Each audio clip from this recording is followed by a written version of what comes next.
عمركم شفتوا البطاطا بالمانجا؟ انا هعمل لكم النهارده احلى حله بيرطب على القلب كده، بطاطا بالمانجا. بحبيتين بس من المانجا واربع حبات من البطاطا او اقل من الكيلو من البطاطا. هتعملي حله سريعه جدا، مش هيوقفك في المطبخ كتير، وبدون فرن وبدون برضو كريم شانتيه وبدون مكونات غريبه.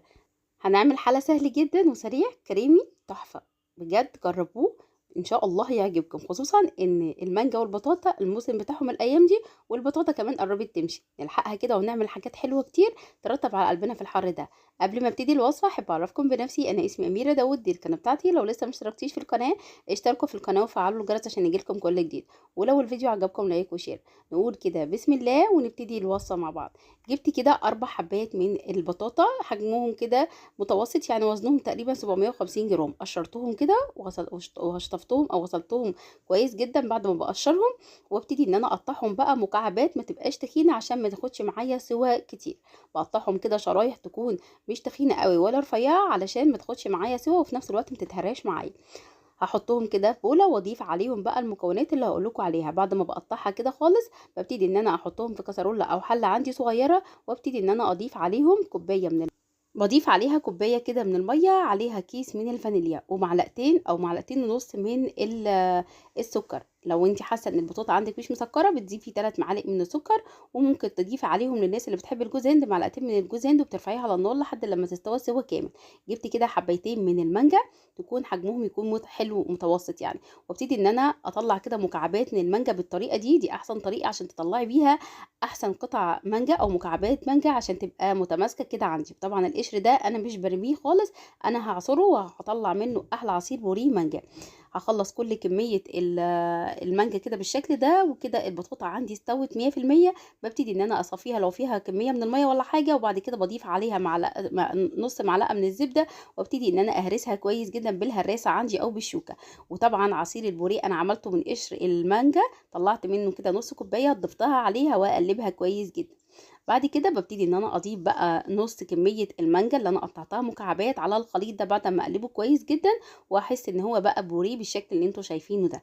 هضيف بقى مكعبات المانجا زي ما انتوا شايفين، واديها تقليبه، واجيب الباركس بتاعي او الصينيه او البولات اللي حابه تحطي فيها الطبقات زي ما انتوا شايفين كده، وابتدي ان انا اضيفها فيها واسويها بالشكل ده. اول طبقه اساوي اول طبقه كده من البطاطا زي ما انتوا شايفين، هركنها كده على جنب بعد ما اسويها لحد ما تبرد شويه. وبعد كده هحضر بقى طبقه الكريمه اللي بدون بقى كريم شانتيه ولا حتى دقيق. هنحضر احلى طبقه كريمه بجد رهيبه. جبت كده 3 كوبايات من الحليب او اللبن، ضفت عليهم بقى كيس من كريم كراميل البودر اللي احنا عارفينه، وخدت كده منه كيس. ابتديت ان انا خدت البودر، هسيب بقى اللي هي الكيس اللي هي فيها كريم كراميل، هقول لكم هنعمل بيها ايه، او طبقه الصوص الكراميل. وبعد كده ضفت معلقتين ونص من الكاستر او النشا. ابتديت ان انا اقلب بقى المكونات على بعض، وضفت عليهم معلقتين من السكر، وهقلب المكونات على البارد الاول. وبعد كده هبتدي ان انا هرفعهم على النار مع التقليب المستمر على نار متوسطه لحد لما يتماسك معايا وتبتدي تخش في الغليان بالشكل ده. بعد كده بشيلها من على النار وبحط باقي كميه المانجا، وابتدي ان انا اديها تقليبه، واجيب طبقه البطاطا، واحط كده معلقه او سباتيول، وابتدي ان انا انزل الخليط بتاعي او طبقه الكريمه بالشكل ده وبسويها. وبعد كده بسيبها تبرد تماما، وبحطها في التلاجة مش اقل من 5 ل6 ساعات علشان تتماسك معايا وتبقى طبقه كده متماسكه. بردت معايا، وبعد كده حطيتها في التلاجة، وانا استعجلت عليها وطلعتها كده، وحطيت كيس الكراميل اللي كان مع كريم كراميل بودر، وابتديت ان انا اعمل خطوط ده، وبتقدميها طبقات كده الكريمه مع او كريم كراميل كده مع البطاطا والمانجا. خطيره، جربوها وان شاء الله هتعجبكم، سريعه وبسيطه بدون فرن ولا كريم شانتيه. طعمها حلو جدا، وسيبوها في التلاجة عشان تتماسك اكتر من كده.